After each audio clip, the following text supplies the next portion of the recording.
Hi hello welcome to my channel. അപ്പോൾ ഇന്നത്തെ recipe ഒരു സ്നാക്സ് റെസിപ്പിയാണ് കേട്ടോ. പഴവും ബ്രെഡൊക്കെ വെച്ചിട്ടുള്ള ഒരു ഈസി ആയിട്ടുള്ള ഒരു സ്നാക്സിൻ്റെ റെസിപ്പിയാണ്. അധികം ഇൻഗ്രീഡിയൻസ് ഒന്നും ഇതിന് ആവശ്യമില്ല. അപ്പോൾ അതെങ്ങനെ ഉണ്ടാക്കുന്ന നോക്കാം. അതിന് വേണ്ടി ഞാനിത് ആദ്യം തന്നെ ഒരു പാന് അടുപ്പത്ത് വെച്ചിട്ടുണ്ട്. അതിലേക്ക് 2 ടേബിൾ സ്പൂണ് നെയ്യ് ഒഴിച്ച് കൊടുക്കുന്നുണ്ട്. അങ്ങനെ ഈ നെയ്യൊന്ന് ചൂടായാൽ ഇതിലേക്ക് 2 ചെറിയ നേന്ത്രപ്പഴം കട്ട് ചെയ്തത് ഞാൻ ചേർത്ത് കൊടുക്കുന്നുണ്ട്.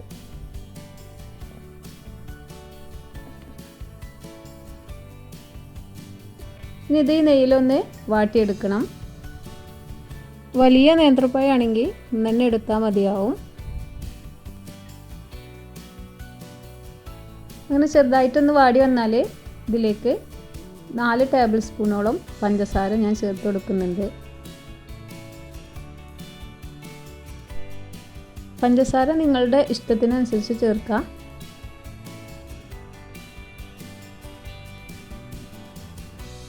ഇനി ഇതൊന്ന് മിക്സ് ചെയ്തെടുക്കണം.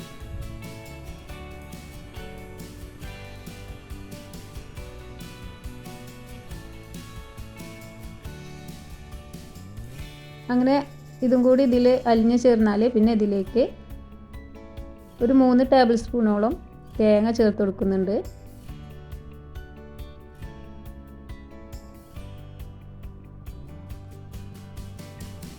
ഇനി ഇത് മിക്സ് ചെയ്തെടുക്കുക.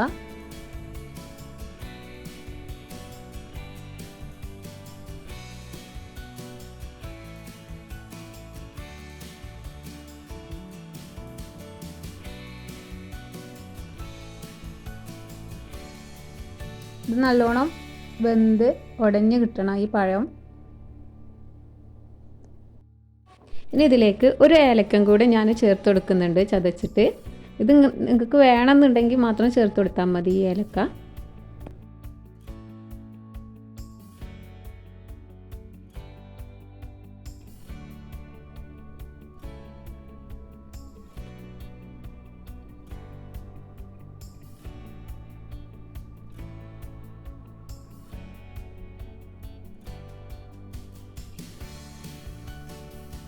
ഈ പഴം നല്ലോണം ഒന്ന് വെന്ത് കിട്ടണം. അങ്ങനെ ഇത് റെഡി ആയിട്ടുണ്ട്.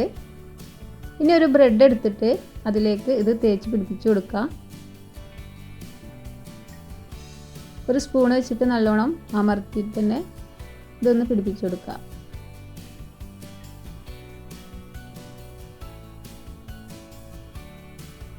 ഇനി വേറൊരു ബ്രെഡ് ഇതിന് മേലെ വെച്ചിട്ട് ഒന്ന് അമർത്തി കൊടുക്കുക. നല്ലോണം ഒന്ന് പ്രസ് ചെയ്ത് കൊടുക്കണം. സ്പൂൺ കൊണ്ടോ കൈ കൊണ്ടോ ഒന്ന് പ്രസ് ചെയ്താൽ മതി. ഇനി ഇതൊന്ന് കട്ട് ചെയ്തെടുക്കണം.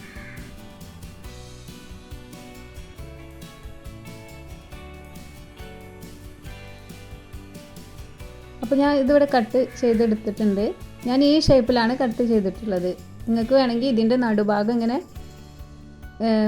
കട്ട് ചെയ്തെടുത്താൽ മതി.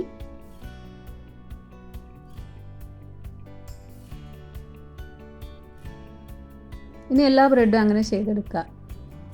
ഇനി ഇത് മുക്കി പൊരിക്കാനായിട്ട് 3 മുട്ട ഞാനിവിടെ എടുത്തിട്ടുണ്ട്. അതിലേക്ക് കുറച്ച് ഉപ്പിട്ട് എടുക്കുന്നുണ്ട്. എന്നിട്ട് ഇതൊന്ന് കലക്കിയെടുക്കണം. ഉപ്പിന് പകരം നിങ്ങൾക്ക് പഞ്ചസാര വേണമെങ്കിൽ ചേർക്കാം. പഴത്തിൽ അത്യാവശ്യം പഞ്ചസാര ചേർത്തുകൊണ്ട് തന്നെ ഞാൻ ഉപ്പാണ് ചേർത്ത് കൊടുക്കുന്നത്. ഇനി ഇത് ഫ്രൈ ചെയ്യാനായിട്ട് കുറച്ച് ഓയിൽ ഒഴിച്ച് കൊടുക്കുക.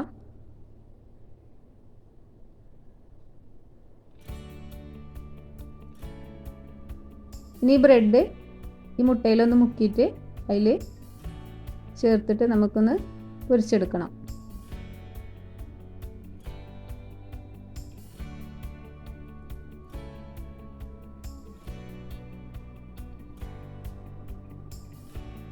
അങ്ങനെ എല്ലാ ബ്രെഡും ഇവിടെ ഞാൻ ചെയ്തെടുക്കുന്നുണ്ട്.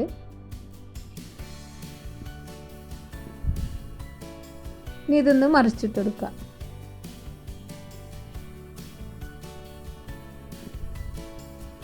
ഓയിൽ നിങ്ങളുടെ ഇഷ്ടത്തിനനുസരിച്ച് ഇതിലേക്ക് ഫ്രൈ ചെയ്യാനായിട്ട് എടുക്കാവുന്നതാണ്.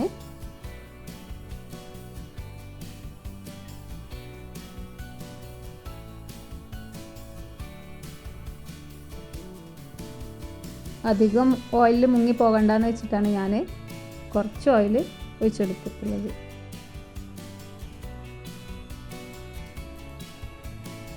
അപ്പോൾ ഇത്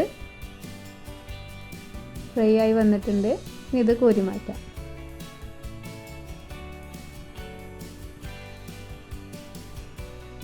അപ്പോൾ സ്നാക്സ് ഇവിടെ റെഡി ആയിട്ടുണ്ട്. ഇതിൻ്റെ ഉള്ളിൽ പഴവും തേങ്ങയൊക്കെ വെച്ചിട്ടുള്ള ഫില്ലിങ് ഉള്ളതുകൊണ്ട് തന്നെ നല്ല ടേസ്റ്റാണ് ബ്രെഡിൻ്റെ കൂടെ ഇത് കഴിക്കാൻ.